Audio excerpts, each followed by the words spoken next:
Welcome to Bangkok, Thailand. I'm Cal, and this is our Q&A update where I answer your questions about life and travel here in Thailand. And we've had quite a week here, and so I'm going to start with quite a few questions about safety here in the country. And for those questions, I'm going to turn the camera around. I'm going to film a little bit, walk around the neighborhood, show you what Bangkok is like right now.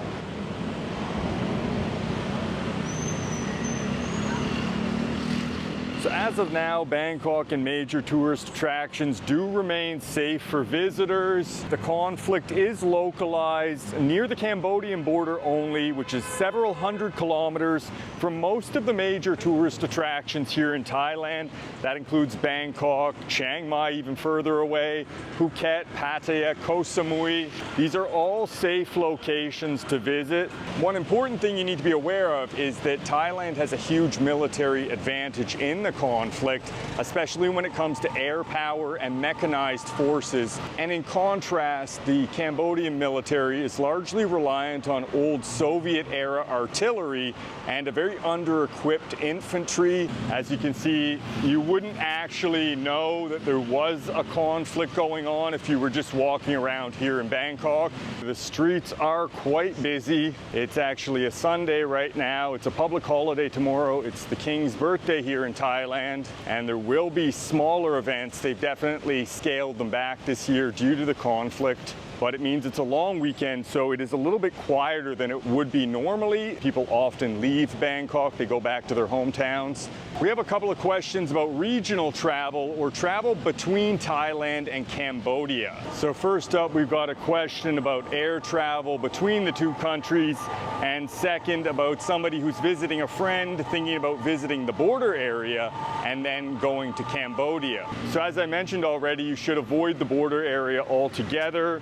It's currently in a state of martial law. The U.S. State Department has issued a level 4 alert for the border area, and that is the highest alert level. It's issued when there is an ongoing military conflict, and that is the current situation on the border here.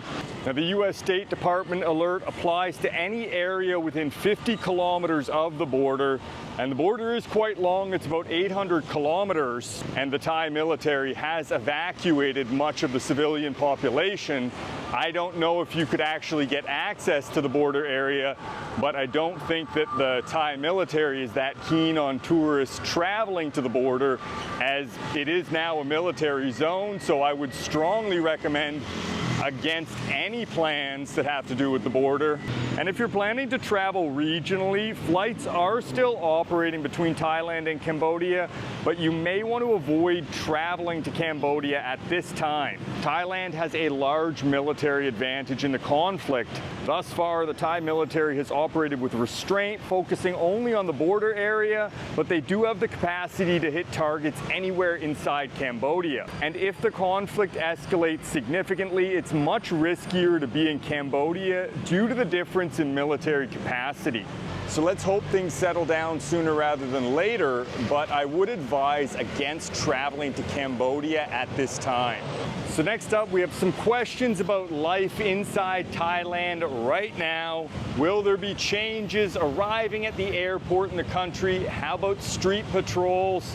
Well, here we are on the streets in Bangkok. We do not have any street patrols, and there are no restrictions or additional controls at the airport. Everything is operating as normal. And here we are, we're walking up to one of my favorite areas. This is Phrom Phong with M Sphere, the M District, and Benjasiri Park across the street. We'll take a walk up and over, give you a look at the entire area. Plenty of people out, lots of tourists. If you didn't watch the news, you wouldn't know there was a conflict going on. But of course, there is some increased tension as there is an armed conflict about 300 kilometers away, and it does involve full-fledged military battles at the moment. I think everybody does have a little bit of a somber mood as there is a conflict going on and there have been deaths and casualties, a lot of displaced people.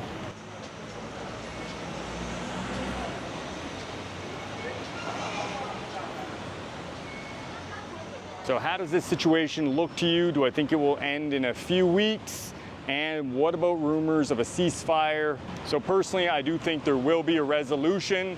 Cambodia has accepted an immediate ceasefire proposition, and this came from the Malaysian Prime Minister, but Thailand has demanded direct bilateral talks to resolve the situation before a ceasefire is declared. So I think the Thai demand ultimately comes down to the actions of the former Cambodian Prime Minister, that is Hun Sen.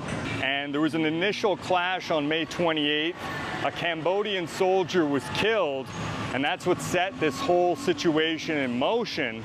And at that time, the Thai government under Paetongtarn Shinawatra was aiming to de-escalate the conflict, and she had a personal phone call with Hun Sen. You can read the transcript online, and she was clearly going to all lengths to avoid a conflict, and that's despite the large military disparity. Thailand does have a huge military advantage against Cambodia. Hun Sen opted to leak that phone call to the press and sabotage the peace effort, and it embarrassed the Thai government.